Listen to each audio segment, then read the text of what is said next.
Hello and welcome to another episode of Story Time with Papa Shelby. Today we'll be playing a game called Kolderka. Enjoy the story. Snowflakes are falling quietly from the night sky, slowly and secretly, as they wanted their journey to last as long as possible.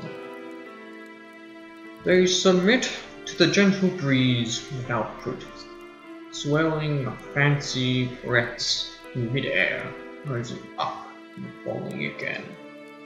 Soon every one of them will settle peacefully and rest, waiting for the melting warmth of the sun's first rays.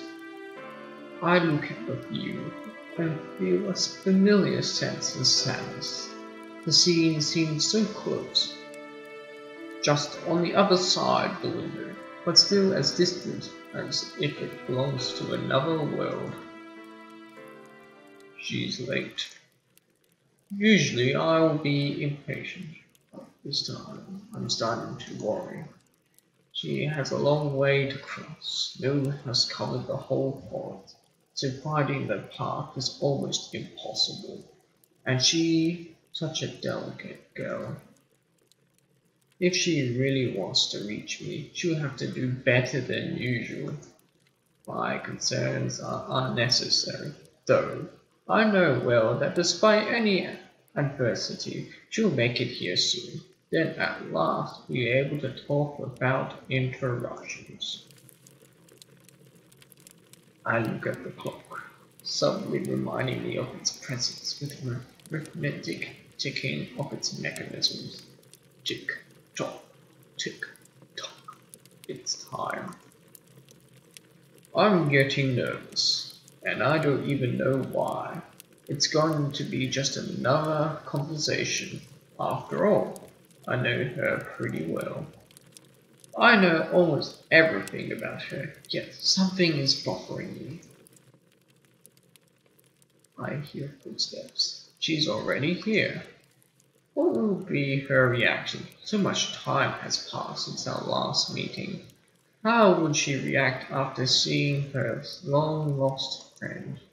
I doubt that she would throw her arms around me. She's too shy for that.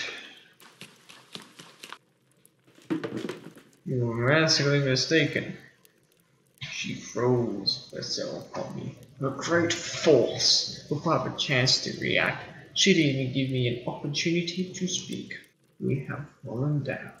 I feel her little weight and the hard floor under my back. She's smaller than I remember, yet she knocked me over so easily.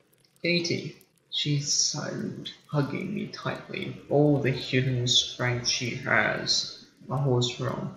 Meeting after such a long separation has triggered strong feelings in her.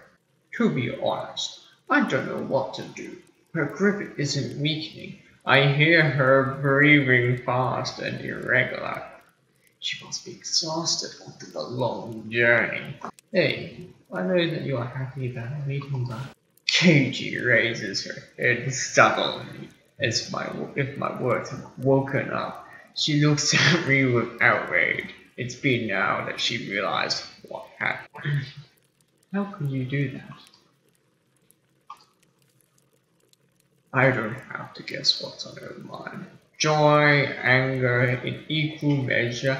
I can't answer the question, nor any others she likely to ask me. Whatever comes out of my mouth would only be one lie followed by another, and that's not my purpose. Why? Why after all that happened did you leave me? I don't know. You didn't take me with you. You didn't say goodbye. You just left me alone. Why? I don't know. Why didn't you send a sign or a message? Did you forget about me? No, I think you wanted to forget me in the same way I wanted to forget about all of that. Conspiracies. She has found an answer on her own, but is it correct? But you're back. I was waiting for so long. I wanted to see you. Only you. I'm here now. Here for you now. You know that, don't you? I'm sorry. I'm acting like a child. I did not expect your first used to be knocking me over for the moment. I thought you were a wild forest animal trying to grab out my throat. And it was only a wild squirrel who let a scrawny person blatantly knock you over. What happened to you? You've always been so strong. You took me by surprise. I didn't have any chance to defend myself. Don't make excuses. For a few months, at least try harder. I was expecting you to say that I put on weight, if you weren't around or something. But you're light as a feather. Katie's face has chilled as she looks at me. I can see a joyful twinkle in her eyes. For a moment, I thought you changed, but it's still you. Hehehe. An old repertoire. Just for you. An old repertoire? That means you must have a new one. I prefer, but it's a bit cold here. Can you do something about it? A little surprise. I suddenly noticed her outfit. She's shivering.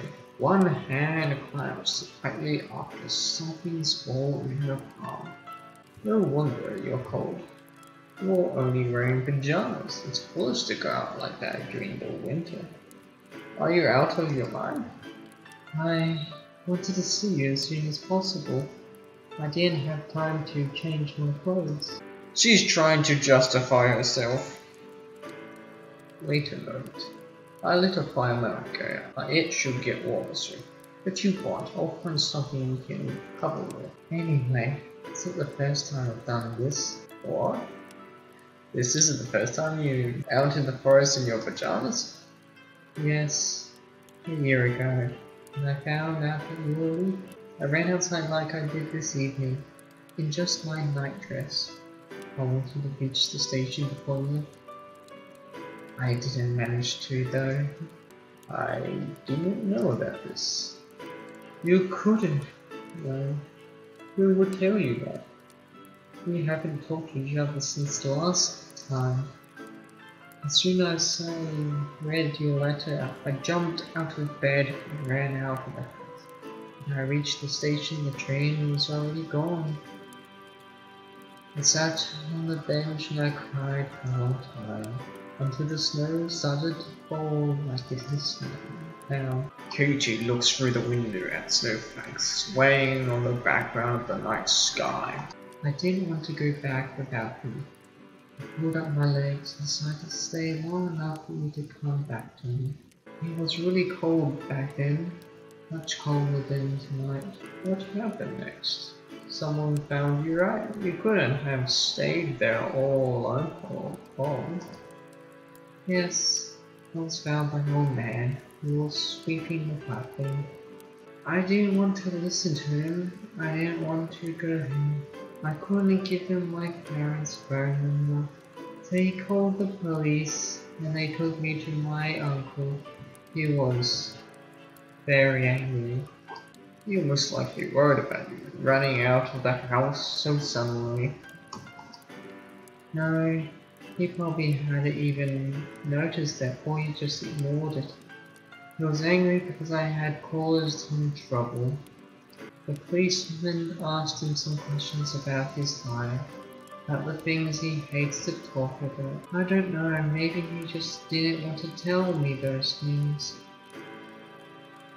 Uncle's never been happy that he had to take care of me, and I don't hold it against him.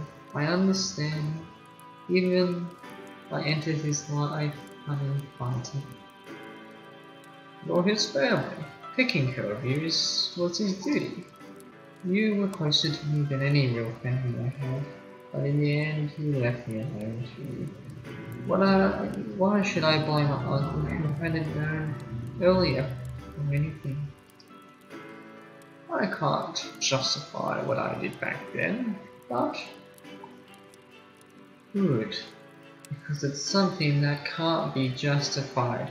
If you hadn't come back now, I would probably never have forgiven you. But you do forgive me, right? Yes, but only this one time. So you better not tempt fate anymore. I wouldn't dare. I'm here for you.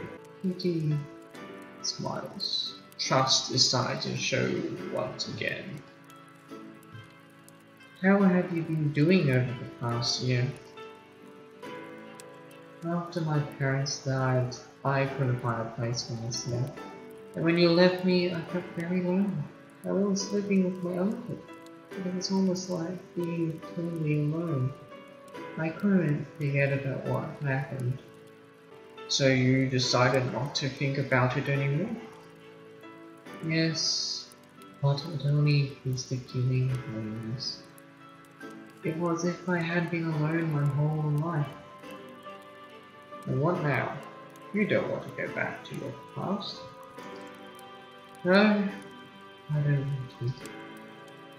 What about your closest friend, who left you a year ago? That's different. I've never forgotten about you. And I knew that sooner or later you'll come back for me. I left everything else somewhere far away. Somewhere I won't be returning anymore. That night, sitting at the platform after your departure, I didn't ever want to be in that place again. I don't even want to feel like that again. And you had suffered more, even before. Loneliness wasn't the worst thing that had happened to you, was it? No, the only thing worse than loneliness is the loss of the ones you love. So if I'm always alone, I can't lose anyone. There won't be any emptiness that can't be filled.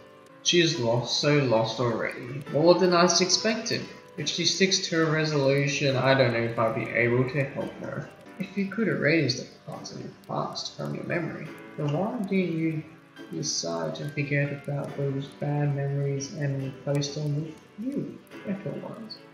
Wouldn't it be easier and less painful? How am I supposed to leave only the good memories if they stop making sense without the bad ones? What are you talking about? That doesn't make sense. You don't understand anything. How am I to know that some memories can be good without bad ones too? Loneliness hurt much more because I never felt lonely before. I decided to only remember you. I decided to only miss you. I believe that if I didn't lose you, that you'll be back and we'll be together again. And what if I hadn't come back? If I just left you, how long would you have waited? But you are back. Eventually, you would have decided to forget about me too, am I right? Don't make me think about what might have happened. I did it, and it won't. You make no sense. I'm talking about things that really happened. You want me to think of what ifs and maybes? I just think you should reject memories whether they are good or bad. Like goodness, you're rejecting yourself and who you are. You're the only person I wanted to know. Why can't I rely on memories of you? I was already always with you, and I wanted to be with you forever. I didn't feel such a bond of closeness with anyone. You're all I need. You don't have any better. Can't you understand that?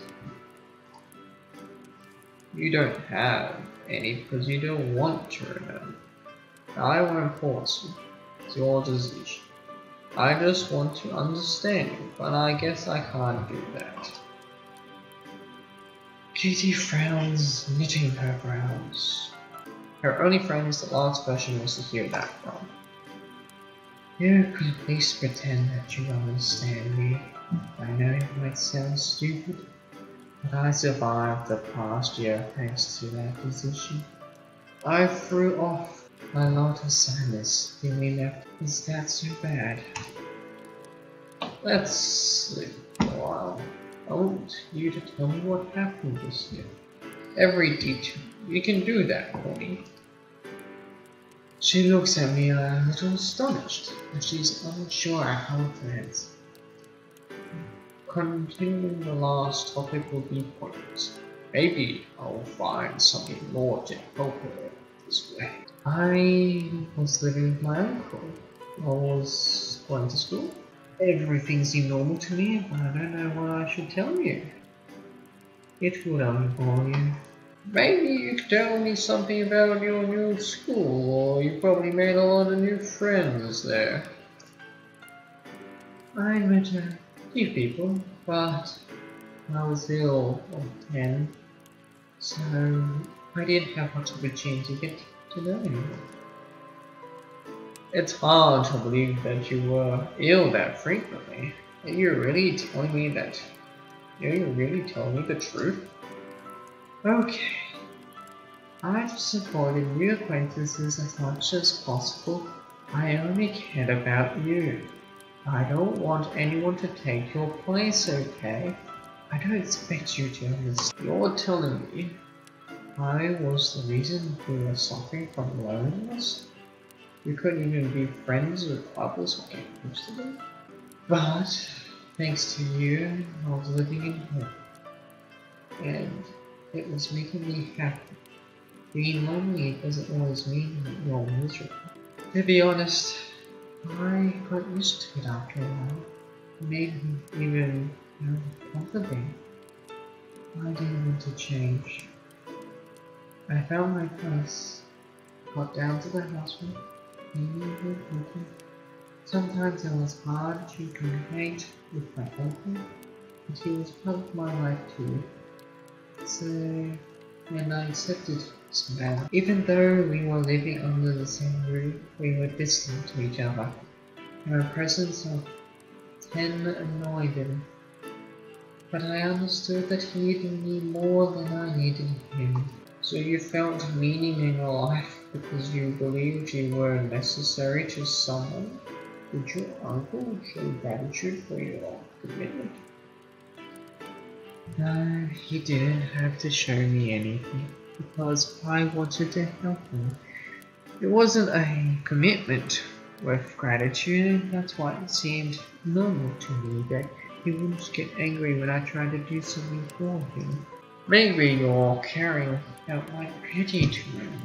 Did you think you might have felt bad because of that? His indifference could have turned into aversion over time? Don't you hate him? Katie drops her gaze and looks at the empty space that she's trying to. It's true, I felt his increasing aversion. He left home more often and came back late. He drank too much, sometimes even to the point of a drunken still. He did needed me, but at the same time, if I did made things worse, that's why I'm harming never before. We were both so lonely. You like him after all that. You don't hold anything against him? No, I didn't hold anything against him. We were similar in some ways. We had both lost something important, and that's probably the reason I think that he needed me. I don't want to talk about it anymore. It's still very cold here. I looked at the fireplace. The flames are dancing intensely on the log fire, which I prepared shortly before Katie's arrival. I turned to Katie, who is standing with her back to the fire and she doesn't want to look. She stays silent for a while, listening to the quiet crackles and pops of the burning wood. This radio, does it work? Katie's attention has been drawn by the old receiver standing by the closet. It's a very old radio. It may have been put here only as a decoration. I doubt it works. Even if it does, I don't think we'll be able to pick up any station. Could you at least try? The way her voice cracks, it's obvious she really cares about this. I approached the radio and turned the switch. Seconds later, the sound of humming still comes out of the old speaker. I tried to find a broadcast station, but it seems impossible. It's no use. This radio is old enough to be in a museum. I reached for the switch to turn it off. I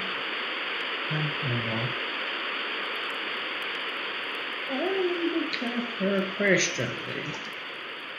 I like this sound. It feels funny. With her eyes closed, she listens to the strange hum that was neither melody or rhythm. I'm not too sure what's going on, but it seems important. I wait patiently for her next words. I know this radio. The same brought to mind before. It was you, Grandpa. A slight smile has appeared on her face. There was a radio like this in our salon. Every evening my grandpa would sit in the armchair closest to it, turn the radio on and look for a radio station of 10 about 6. Back then, the sound would spread to the whole house. I like to watch him in this everyday picture of his.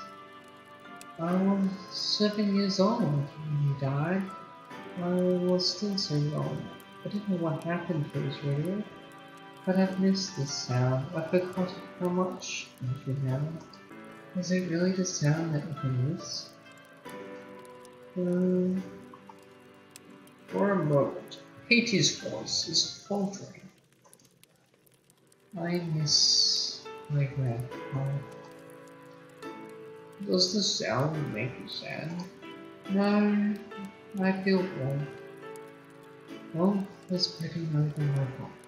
But why should I be sad? I don't understand. Why do you try to talk yourself into believing that sadness is always something?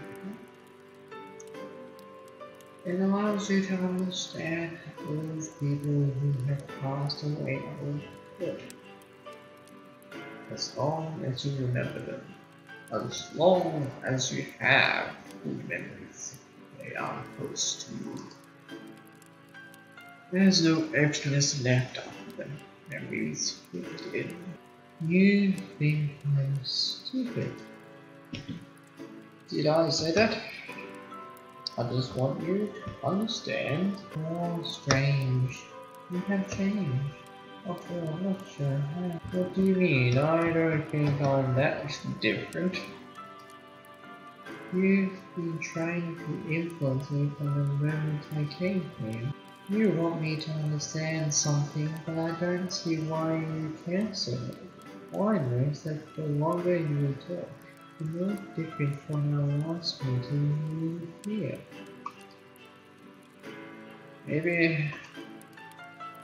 Maybe it only seems that way to me. I haven't seen you for yet, after all. You could have changed during this time, right? I could have, but you're the one who has changed the most. Sure, I have. Why did you expect from a girl who lost all her family in one night? She survived only because she insisted on not going to her younger brother's stupid school performance. She takes a deep breath and continues. Can you imagine what I felt when I learned they weren't coming back? You were with me back then. You were comforting me. You didn't see the terrifying force that wanted me. Katie, you don't feel guilty for not dying back then, do you? You understand that what you were saying? Life is true. But why? What's wrong with it? Don't I have to know why? Because you're prepared it yourself. You fix it. Don't you think you deserve some credit? No, wait. You know you do. If you taught yourself into believing that everything is difficult again, right? I have no idea what you're talking about. You're not trying to understand me. You're just lecturing me. You didn't feel the pain that I had to live with. If I wasn't making effort to understand you, I wouldn't even be talking to you right now. But you have no idea what you're talking about. Katie is furious. She looks at me with anger, her eyes willing me to stop talking. You told me that you had erased your names, that you only remembered the only one that you alone and taking care of your dear uncle, who rejected you and lived his own well. But in truth, you're the one in your own reality made by yourself. You think you know anything about me? All you do is make assumptions. I told you the truth. I know what more you want from me. I'm here because you really wanted me to come. We've been maintaining this class for a whole night. I wanted you to understand. Now, maybe I don't want to understand you. Maybe I like the things the way I am. Just stop lying to yourself. That's enough for me. Why is it so cold here? Katie looks towards the flames which, despite their efforts, aren't able to warm the whole room. Burn up. Katie, I will tell you this story.